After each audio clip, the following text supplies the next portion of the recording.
56 വർഷങ്ങൾക്ക് മുൻപ് വിമാന അപകടത്തിൽ മരിച്ച സൈനികന്റെ മൃതദേഹം കണ്ടെത്തി. പത്തനംതിട്ട ഇലന്തൂർ ഓടാനിൽ തോമസ് ചെറിയാന്റെ മൃതദേഹമാണ് 56 വർഷങ്ങൾക്ക് ശേഷം മഞ്ഞുമലയിൽ നിന്നും കണ്ടെടുത്തത്. എയർഫോഴ്സിൽ ക്രാഫ്റ്റ്സ്മാൻ ആയിരുന്ന തോമസ് ചെറിയാൻ 22ാമത്തെ വയസ്സിലാണ് 1968 ഫെബ്രുവരി 7-നുണ്ടായ വിമാന അപകടത്തിൽ കൊല്ലപ്പെടുന്നത്. ഇന്ത്യൻ വ്യോമസേനയുടെ AN-12 ഇരട്ട എഞ്ചിൻ വിമാനം 102 പേരുമായി ചണ്ഡീഗഡിൽ നിന്നും ലേയിലേക്ക് പറക്കുന്നതിനിടെ കാണാതാവുകയായിരുന്നു. ഹിമാചൽ പ്രദേശിലെ റോഹ്താങ് ചുരത്തിന് മുകളിൽ വെച്ചാണ് വിമാനം തകർന്ന അപകടമുണ്ടായത്. തോമസ് ചെറിയാന്റെ മൃതദേഹത്തിനൊപ്പം ഈ അപകടത്തിൽ മരണപ്പെട്ട മറ്റ് 3 പേരുടെ മൃതദേഹങ്ങൾ കൂടി ലഭിച്ചിട്ടുണ്ട്. ഇന്ത്യൻ ആർമിയുടെ Dogra scouts, Tiranga mountain rescue എന്നിവരടങ്ങുന്ന സംയുക്ത സംഘമാണ് മൃതദേഹങ്ങൾ കണ്ടെത്തിയത്. തോമസ് ചെറിയാന്റെ മൃതദേഹം കണ്ടെത്തിയതായുള്ള സൈന്യത്തിന്റെ സന്ദേശം പത്തനംതിട്ട പോലീസ് ഇലന്തൂരിലെത്തി ബന്ധുക്കളെ അറിയിച്ചു. സൈനിക നടപടികൾ പൂർത്തിയാക്കിയ ശേഷം തുടർന്നുള്ള കാര്യങ്ങൾ തീരുമാനിക്കുമെന്ന് ബന്ധുക്കൾ പറഞ്ഞു.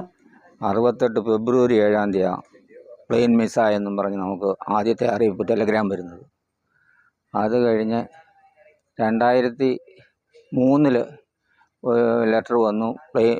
ആക്സിഡൻ്റ് ആയിരുന്നു, ആ പ്ലെയിന് ചണ്ഡീഗഡിൽ നിന്ന് കിട്ടി, അതിൽ 2-3 മൃതശരീരം കിട്ടി. നിങ്ങളുടേതിനെയും തോമസ് ചെറിയാൻ്റെ തിരക്കുന്നുണ്ട്, അത് കിട്ടുമ്പോൾ അറിയിക്കാമെന്നാണ് പറഞ്ഞിരുന്നത്. 2004 ശേഷം ഒരു അറിയിപ്പും ഇല്ല. പിന്നെ ഇപ്പോൾ ഇന്നലെ വൈകിട്ട് ആറന്മുള പോലീസിൻ്റെ അവിടെ റിപ്പോർട്ട് വന്നതനുസരിച്ച് അവരിവിടെ വന്ന് വീട് തിരക്കി വന്ന ആളുണ്ടോ എന്നറിയാൻ സഹോദരന്മാരെ എല്ലാം കണ്ട് ഇവിടെ വന്നു.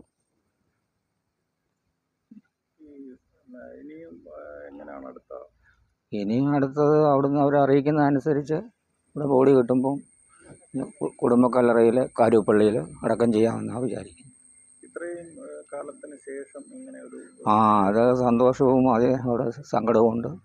തിരിച്ച് കിട്ടിയല്ലോ എന്ന്, ബോഡിയെങ്കിലും കിട്ടിയല്ലോ എന്നുള്ള സമാധാനമുണ്ട്.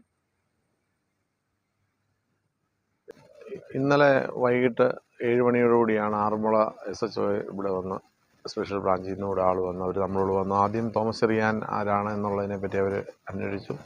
അങ്ങനെയാണ് അവരിവിടെ വരുന്നത്. അപ്പം ഇവിടെ വന്ന് നമ്മളോട് ഡീറ്റെയിൽ ചോദിച്ചിട്ട് നമ്മുടെ നമ്പരും അഡ്രസ്സും അവർ കളക്ട് ചെയ്ത് മിലിറ്ററിക്ക് കൊടുക്കുകയും മിലിറ്ററിക്കാരൻ ഇവിടുന്ന് ഔദ്യോഗികമായി നമ്മളെ വിളിച്ച് ഇതുപോലെ ബോഡി കണ്ടെത്തിയിട്ടുണ്ട് എന്നുള്ള വിവരം നമ്മളെ അറിയിക്കുകയും ചെയ്തിട്ടുണ്ട്. ഞാൻ കണ്ടിട്ടില്ല, പറഞ്ഞുള്ള അറിവേ ഉള്ളൂ. എങ്കിൽ പോലും തിരിച്ചു വരും എന്നുള്ളൊരു ആശ്വാസത്തിലാണ് ഞങ്ങളൊക്കെ ഇരുന്നത്. എന്നാലും നമ്മുടെ ഗവൺമെൻറ്റും നമ്മുടെ ഇതൊക്കെ സൈനികരും ഇത്രയും കാലം, ശരിക്കും 56 വർഷം ഇതിനെ അന്വേഷിക്കുക എന്ന് പറഞ്ഞാൽ ഒരു വലിയൊരു കാര്യം തന്നെയാണ്. അതിനെ ഞങ്ങൾ കടപ്പെട്ടിരിക്കുന്നു. 9 മലയാളം ന്യൂസ്, പത്തനംതിട്ട.